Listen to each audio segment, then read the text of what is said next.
Good morning everyone. আজকে হলো বৃহস্পতিবার। আজকে সকালে আবার একটা নতুন ব্লগ নিয়ে আপনাদের সামনে হাজির হয়ে গেছি আমি। এখন তো 8টা বেজে গেছে, মেয়ে স্কুলে বেরিয়ে গেছে। যাই হোক, আজকে বৃষ্টিটা আর নেই। আজকে আকাশটা বেশ পরিষ্কারই আছে, রোদ উঠেছে। তাই ও চলে যাওয়ার পরে এই জানলার পাশে বসে একটু চা খাচ্ছি। দেখুন, সকালে ঘুম থেকে উঠে আমি এই জানলার পাশটায় বসলে আমার মনটা খুব ভালো লাগে, কারণ সবুজের দিকে তাকালে মনটা একদম সব ক্লান্তি যেন দূর হয়ে যায়। আর আমি গাছ তো ভীষণ ভালোবাসি। এই সকালবেলা উঠে আগে আমি একটু জানলাটা খুলে বসি, তবে যেন একটু কাজে এনার্জিও পাই।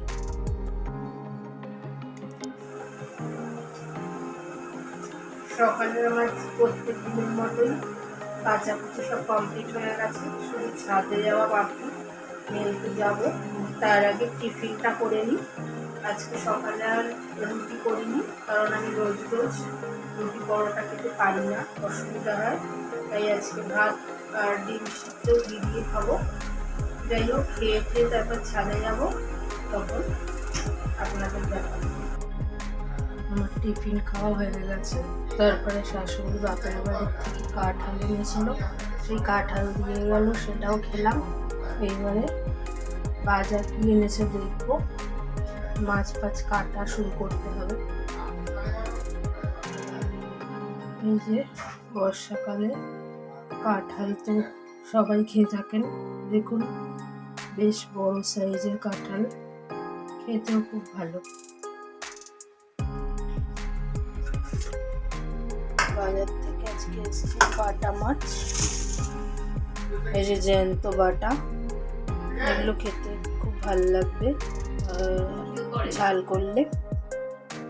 যাই হোক, মাছগুলো এবার তাড়াতাড়ি কেটে ফেলি। এই দেখুন, আমাদের জবা গাছে কি সুন্দর কুড়ি এসছে, অনেকগুলো কুড়ি এসছে। এই জবা গাছটা আগের বার রথ থেকে কেনা হয়েছিল, রথের মেলা বসে সেই সময় কেনা হয়েছিল। এখন বেশ ভালোই গাছটায় ফুল ধরছে। দেখুন, একটা দুটো আর এই ওপরে একটা, তিনটে কুড়ি এসছে। 1 বছর হয়ে গেল গাছটা। আজকে হলো বৃহস্পতিবার, তাই লক্ষ্মীবারে পাঁচালি করতে হবে, তাই তাড়াতাড়ি করে রান্নাটা সেরে নিয়ে এসে আমি ঠাকুরের সব গোছগাছ শুরু করে দিয়েছি। পুজো দিচ্ছি এবারে। দেখুন, আমার ঠাকুরের মন্দিরটি কীরকম, আপনাদের কেমন লাগে দেখাচ্ছি আপনাদের। এই দেখুন, আমার ঠাকুর এইভাবে আমি সাজিয়ে রেখেছি। বজরংবলী, গণেশ ঠাকুর, তারপরে ধনলক্ষ্মী, রাধাকৃষ্ণ আছে, লোকনাথ, তারামা আর শিব ঠাকুর। এই সব রকম ঠাকুরই যতটা জায়গার ভেতরে, অল্প জায়গার ভেতরেই গুছিয়ে আমি রেখেছি। দেখুন কেমন লাগছে আপনাদের, অবশ্যই কমেন্টে জানাবেন আমার ঠাকুরের মন্দিরটা কেমন লাগলো আপনাদের। এবারে আমি তাড়াতাড়ি করে পুজোটা সেরে নিই। হ্যাঁ, গুড ইভিনিং বন্ধুরা, গুড ইভিনিং এভরিওয়ান। দেখুন, সন্ধে হয়ে গেছে। তারপর মেয়ের আজকে পড়া আছে, আমি দিতে এসেছিলাম। এই যে ওকে পড়ার ব্যাচে ঢুকিয়ে দিয়ে বেরিয়েছি আমি। বাড়ি থেকে কাছাকাছি আমাদের, তাও ও একা আসে না, রাস্তাঘাটে কুকুরের ভয়ের জন্য আমি নিয়ে আসি। এই দিয়ে এবার গেট দিয়ে, আন্টিদের গেট দিয়ে আমি বেরোচ্ছি বাড়ির দিকে।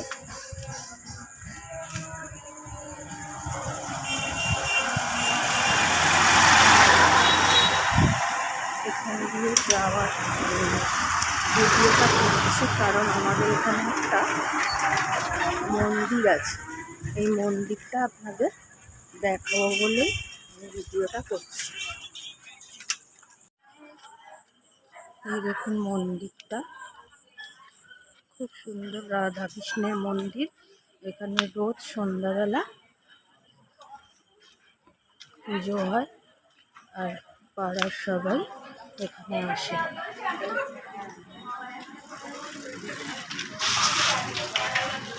মন্দিরটা রাধাকৃষ্ণ মন্দির।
ফ্ল্যাটগুলো এখানে সবাই এখন কলকাতার লোকরাও এখানে আসছে, কারণ এখানে পরিবেশটা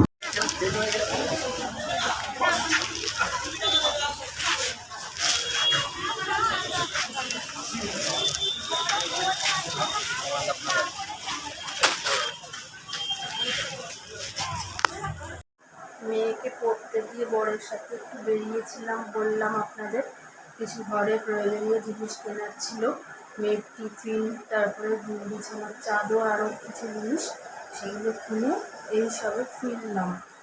এবার আপনাদের আমি দেখাবো আমি কি কি কিনেছি, দেখুন। মেয়ে বলেছে পাও ভাজি নিয়ে যাবে কালকে টিফিনে, তাই এই ব্রেডগুলো নিয়ে এলাম। এগুলোকে মাখন দিয়ে ফ্রাই করে তারপরে ও চানা দিয়ে, মানে ঘুগনি হয় যে চানা, সেই চানা কিনে আনলাম। চানাটা এটা দিয়ে ও নিয়ে যাবে কালকে টিফিনে। আর এনেছি একটা কর্নফ্লেক্স আর বিছানার চাদর বলছিলাম যে, এই যে এই একটা বেড কভার এনেছি। এটা হচ্ছে আমাদের খাটের জন্য বড় বেড কভার, দেখুন কেমন হয়েছে অবশ্যই জানাবেন। আর এই আর একটা হলো মায়ের জন্য সিঙ্গেল বেড কভার, মায়ের ছোট খাট তাই সিঙ্গেল বেড কভার। এই দুটো বেড কভার কিনেছি।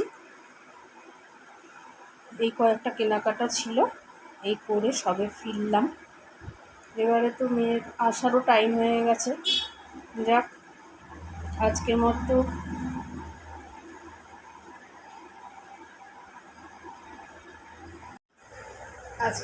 ব্লগটা আমি এখানেই শেষ করলাম। গুড নাইট, সবাই ভালো থাকবেন। আবার কালকে আপনাদের সাথে দেখা হবে নতুন একটা ব্লগ নিয়ে। ততক্ষণের জন্য টাটা।